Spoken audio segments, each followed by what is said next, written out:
Uncluttered and Unfiltered is supported by Hearts for Minds. Can you imagine waiting 10 years to get screened for cancer? On average, people with mental health issues experience a 10-year delay between symptoms and seeking help, and close to 2/3 of mental illnesses go untreated. Hearts for Minds promotes healthy lives by promoting mental health education, facilitating early identification, and connecting people to treatment. Are you ready to learn more? Go to heartsforminds.org. That's hearts, the number 4, minds.org for more information or to learn how you can help.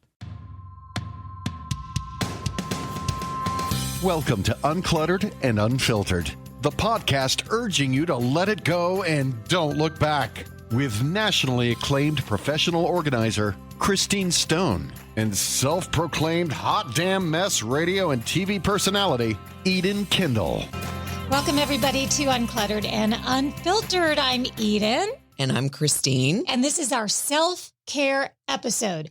Self-care, what in the world does that mean? Well, before we get to what that could mean, let's talk about a couple of things. First of all, some of you have recently found us. We had a nice write-up on a website and on a Facebook page of a local radio station. So for those of you guys who found us through WEJZ in Jacksonville, we appreciate you being here and we love having you. We want to also say a big hello to Michelle. Michelle was one of the many of you that joined our ladies only Facebook exclusive page. We say it's exclusive because it's private. You have to be approved to join. It's not exclusive to where we're gatekeeping and you can't join us. But Michelle recently joined, and I'm sure since she posted it on the wall there, she doesn't mind if we read her message. It said, "Hi, everybody. I accidentally found the podcast on Monday, and I've been binge listening for 2 days. I truly do feel like I have found my people. Many times while listening, I have found myself in tears because I have not had anyone in my life that I can talk to who understands how aging affects my mind and my body. And now I do. I'm excited to be part of this group." We're excited to have you, Michelle. And it's a real thing. There really are physical and real things that happen as you age. Yep. Are not visible from the outside. Well, I mean, there are plenty that are visible from the outside, but there are plenty that are not. That are not visible. And when you told me what she had said, I literally teared up myself because that's why we're doing this podcast. So to have somebody actually say exactly what we were thinking when we started this, I mean, it definitely was the highlight of my day. So Michelle, you're the best. I spent some time over the weekend in my feels, as the kids say.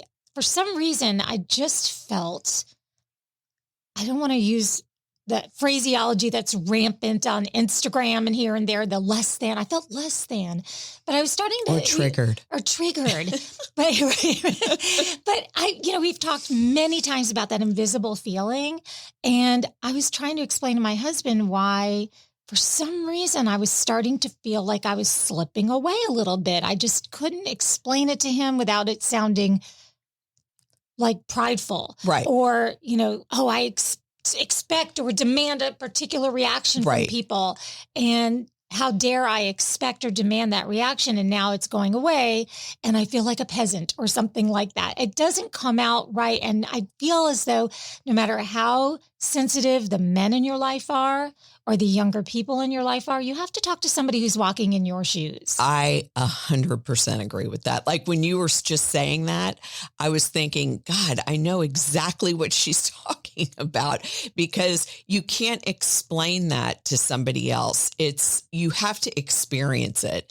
And I think you only experience it with other women over 50 or 60 that understand, like you said, it's not always about the outside. Right. Or what are you talking about? You look great for your age. Well, thank you. That doesn't fall on deaf ears. It's always appreciated. A compliment is always welcome, but you're not hearing me if that's what you think I'm saying or alluding to. So we want to talk a little bit about self-care. Self-care, one step you've already taken for self-care is finding your people. Yes. And that's not ignored in an article that I came across where it talks about the 5 self-care practices that apply to every area of your life. And the first one is actually physical self-care, which That's a no-brainer. Physical self-care. We've even had episodes where we've talked about all the different doctor's appointments. Yes. Have you found that you do things differently now in the guise of self-care versus just what used to be a checklist you go through, like every year I get my pap smear? Now it's, do you ever think of it like self-care? No, yes, especially since I turned 60, I think of a lot of it as self-care, because if you don't take care of yourself, no one else is going to. And I think that's something you learn later in life. Sure. Because you have your mom who takes care of you, or, your husband or whatever. But as you get a lot older, you realize no one's reminding you to go get your physical. No one's reminding you to schedule your colonoscopy, or your breast exams. You have to really be in charge of your own body. So yes, I think any kind of health appointments is self-care. Sure. That's the first one. The second one, social self-care. That's what we're offering here. Yes, I think. I think so too. And social self-care is really getting face-to-face with your friends or connecting on a regular basis with some intention.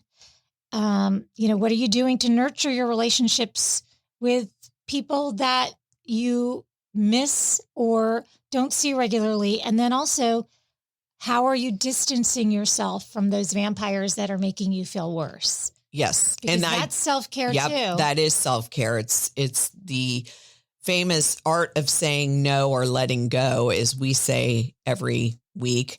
That is self-care. Only really being around people that make you feel good, make you laugh, just don't bring you down in any way or make you feel bad about yourself, I think. Mental self-care. That's another of the 5. And mental self-care is if you need to talk to a professional, if you need to find a group of people that are going through the specific things that you are going through, that you do it. Yes. Yeah. And I think when you're with other people going through the same thing you're going through, you don't feel so bad because there's someone who can relate to your situation. Even if it's having some girlfriends that are around your age and not, in their 30s or 40s that you could really talk to about perimenopause or whatever you're going through, that understand it. I also think that type of self-care could just be, I need a day at home. Yes. I need a day at home to regroup, take care of myself, take a hot bath. That's also kind of in that category. You don't have to constantly be out or doing something. Home self-care. Do you need to declutter? Is the clutter giving you anxiety? That's also self-care, is taking care of your home so that when you come home, you're happy to be home. It's not a stressful environment. I want to come back to that. I do. Spiritual self-care. I think that also speaks to whether or not you are getting everything you need, whether it is a religious or something more Zen or more just, the word spiritual covers so many different things, but that is journaling. That is a form of self-care as well. And emotional self-care. Now, a lot of these are overlapping. They go back and forth among themselves. So, it's weaving in and out of each other. But I think the primary takeaway on self-care is that it's something that you do specifically because you're trying to improve your own well-being. Right. And you don't have to wait for the new year to do self-care. I feel like everyone's talking about it right now because we're in a new year, but self-care should be an ongoing thing that you do for yourself. And when you feel like that's it, I've hit a plateau, I need to regroup and take care of myself, and then I'll be back better than ever, then do it. So now that we've talked about some of the different types of self-care, why is self-care important? I think that's pretty clear based on some of the things we've covered. But according to 5 self-care practices for every area of your life, which is the article I'm referencing, and I'll make sure it's in our show notes, reducing anxiety and depression, that's clearly a good start. Improving your own happiness, increasing your energy, reducing burnout. I think we could do a whole episode labeled burnout. We truly could. And stronger interpersonal relationships, because if part of your self-care is nurturing those friendships and those family relationships. So developing a self-care plan. Yes. How do you go about it? Well, what do you need? What are you lacking in your life? If you feel that you have everything going for you socially, maybe it's professionally where you're like, I'm going to give myself permission to focus on my career. Yes. That can be considered self-care. I totally think that's Gina self-care. is one of our friends in our ladies only group who said that's exactly what she plans to do as far as her self-care and taking small steps. You've talked about baby steps before. Well, in organization, you take baby steps, right? Because people try to organize their whole entire house in one day and it never works out. They decide they want to get a sandwich or they want to catch up on Netflix or whatever it is, or the doorbell rings and then they get sidetracked. So taking small baby steps and starting with one area in your home is self-care like you can't even imagine, because once you start to enjoy it, it just motivates you to move on to the next space. So here's a great baby step I like. Dana said sauna 3 times a week. Okay, that's pretty clear. That is a very clear, not just I'm going to do things that relax me, which is pretty open-ended, but she specifically says, I'm going to go sit in that sauna and I'm going to do it 3 times a week. That's self-care. That's one kind of self-care. Yes. Get a massage. Liesel said time block. Now, I had to Google that. And then I also asked her on our ladies only page to elaborate. And she said, you block off times on your calendar where you cannot be interrupted. It's called time blocking. Instead of having a to-do list, you actually schedule everything in certain blocks of time. And for some people, they've never done that. Yeah, that's very interesting. I guess because I naturally do that. I think you do naturally do that. You always seem to give yourself plenty of time to get things done. Yes. So that's something you've always been good at. Getting back on the exercise train. Bonnie said, I made my first ever Botox appointment. That's self-care. Yeah, it's self-care because when you look in the mirror, you're going to say, oh, I look more awake. Right. Whether you do or do not want to do that, that's obviously a personal choice. But I think that is definitely considered self-care. I think it all falls under it. Yeah. In other words, how about this? You now have permission to do the things that you weren't doing for yourself because they felt selfish. Right. That's self-care. Yep. Allowing yourself to get rid of the word selfish and take the fish off. Yes. And add the care. Exactly. I totally agree. So, and then I'd like to kind of circle back too on how decluttering can be self-care, because I know you have found that alleviates a lot of stress for people. Well, if you are someone who owns a home, an apartment, a condo, and you walk into that place every single day and there is stacks of paperwork everywhere, laundry that isn't done, exercise equipment that's never used, that's sitting in your bedroom, items you meant to, install like a curtain rod or a broken fan.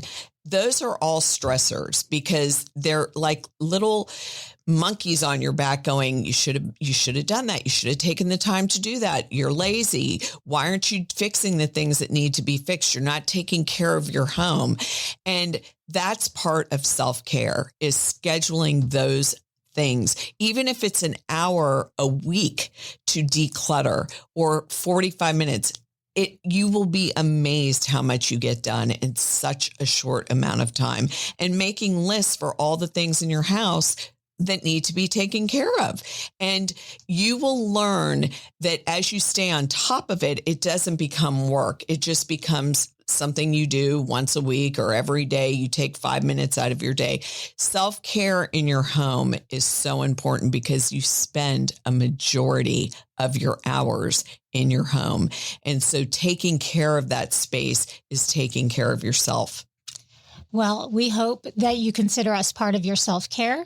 The social parts, yes, the emotional parts. And we ask one thing, there's this long list of things that the textbooks about podcasts tell you to say at the end of your podcast, give us 5 stars, leave us a review, do this, do that. But what we like to say is, can you share us with one friend? Yes. That's really all. Just share us with one friend. If you would share us with one friend, that would be enough. That's really the best thing you can do, because we're just trying to grow this community and we love it so much. Yes, I agree. Really, really do. And we read everything you write and love reading all of it. It really, really honestly makes us so glad that we do this podcast by hearing your responses out there. It's therapy for me. It is. It's therapy for me because I've mentioned, at the start of this that sometimes I go through things and I don't know who to tell. And now I feel like I'm telling a lot of people. So anyway, we love you. We appreciate you. Thank you so much. And remember, with all things that are heavy on your heart and on your mind, you can let it go. And don't look back.